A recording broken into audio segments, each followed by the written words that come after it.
ఇక నమస్తే తెలంగాణకు సంబంధించిన కొన్ని హెడ్లైన్స్ అనేది చూద్దాం. అమ్మ తెలంగాణమా అపరాధం మన్నించుమా, తెలంగాణ తల్లి విగ్రహాలు క్షీరాభిషేకాలు, కాంగ్రెస్ సర్కారు చర్యకు నేడు బీఆర్ఎస్ నిరసన. దివంగత రాజీవ్ గాంధీ మాజీ ప్రధాని మహానీయుడు, దేశం కోసం ప్రాణాలర్పించిన నేత. ఆయనను ఇప్పటికే అనేక విధానాలు గౌరవించుకున్న, మరింత కూడా గౌరవించుకోవచ్చు, అభ్యంతరం లేదు. ఇక రాజీవ్ గాంధీ తెలంగాణకు ఏం సంబంధం, విగ్రహం ఇక్కడ ఎందుకు తెలంగాణ తల్లి విగ్రహాన్ని ప్రతిష్ఠించాలని సంకల్పించిన చోట పట్టుబడి రాజీవ్ విగ్రహం పెట్టాల్సిన అవసరం ఏముంది అన్నట్టు ఒక హెడ్లైన్స్ అనేది చూస్తున్నాం. ఇక కంప్యూటర్ను పుట్టించిందే రాజీవ్ గాంధీ, ఆయన కంప్యూటర్ను పరిచయం చేయకుంటే ఐటీ శాఖ ఎక్కడిది, కేటీఆర్ ఐటీ మంత్రి కాకపోఉండే, దేశ కోసం త్యాగం చేసిన చరిత్ర గాంధీ కుటుంబానికి. రాజీవ్ గాంధీ విగ్రహావిష్కరణ సభలో సీఎం రేవంత్ రెడ్డి. తెలంగాణ ఆత్మ ఢిల్లీకి తాకట్టు, అమరజ్యోతి సచివాలయం మధ్య రాజీవ్ విగ్రహమా, సోనియా గాంధీ మొప్పు కోసం సీఎం రేవంత్ రెడ్డి అతృత. ఆ స్థలానికి పవిత్ర భూమిగా కేసీఆర్ మార్చాలనుకున్నారు. తెలంగాణ తల్లి ఏర్పాటు 2023 జూన్లో డిజైన్. ఇక నాడు నేడు ఏనాడు రేవంత్కు తెలంగాణ సోయి లేదు. ఇక అమరజ్యోతి వద్దకు సందర్శకులకు అనుమతించట్లేదు. కేసీఆర్ నిర్మించాలని అంబేద్కర్ ఫోటో గ్యాలరీ తాళం. ఇక కేసీఆర్ అన్నవాళ్ళు చర్య వేయడం రేవంత్ తరం కాదు, మాజీ మంత్రి వేముల ప్రశాంత్ రెడ్డి మండిపాటు. ఇక తెలంగాణ అస్తిత్వంలో పెట్టుకుంటే రాజకీయ సమాధి, అధికారంలోకి రాగానే సకల మర్యాదతో రాజీవ్ గాంధీ భవన్కు రాజీవ్ గాంధీ విగ్రహం తరలిస్తామంటూ కేటీఆర్ వ్యాఖ్యానించడం జరిగింది.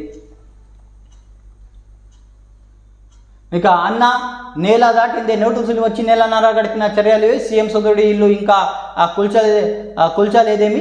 దుర్గం చెరువులో అమర్ కోఆపరేటివ్ సొసైటీ గత నెల 28వ తేదీన హైడ్రాకు నోటీసులు. ఎఫ్టీఎల్ ఉన్న నిర్మాణాలు తొలగించాలని రేవంత్ అన్న తిరుపతి రెడ్డికి తాకిదు. గత ఏడాది అంటూ కన్నెత్తి చూడని అధికారులు.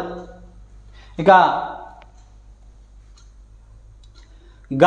గాంధీలు దూరం, సీఎం రేవంత్ రెడ్డి పట్టించుకొని సోనియా కుటుంబం. రాజీవ్ గాంధీ విగ్రహావిష్కరణకు అందరూ దూరం. ఇక సోనియా గాంధీని పిలుస్తామని ప్రకటించిన సీఎం 4-5 సార్లు ఢిల్లీ వెళ్లి కోరినా స్పందించని కరు. అందుకే సందర్భం లేకుండా హడావుడిగా ఆవిష్కరణ.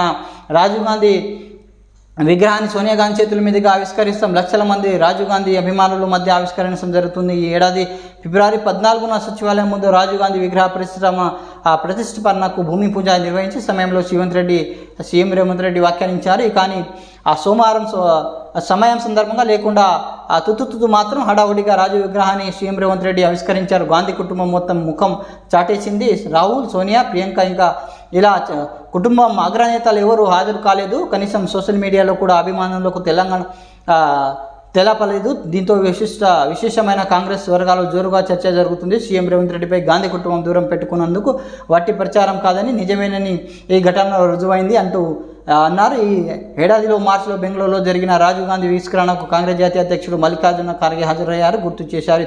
కానీ తెలంగాణకు ఎందుకు రాలేదని ప్రశ్నలు వస్తున్నాయన్నట్టు ఒక హెడ్లైన్స్ అనేది చూస్తున్నాం.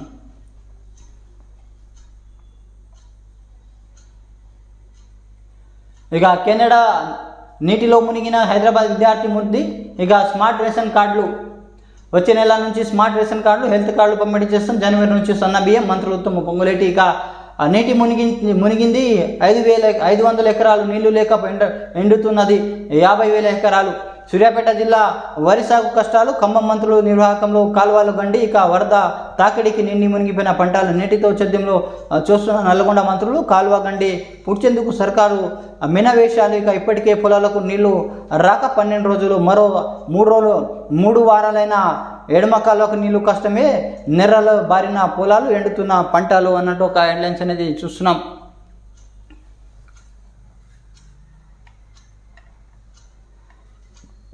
ఇది నమస్తే తెలంగాణకు సంబంధించిన కొన్ని హెడ్లైన్స్ అనేది మనం చూసినాం. Please subscribe, like, comment and share my channel. Thanks for watching RM news.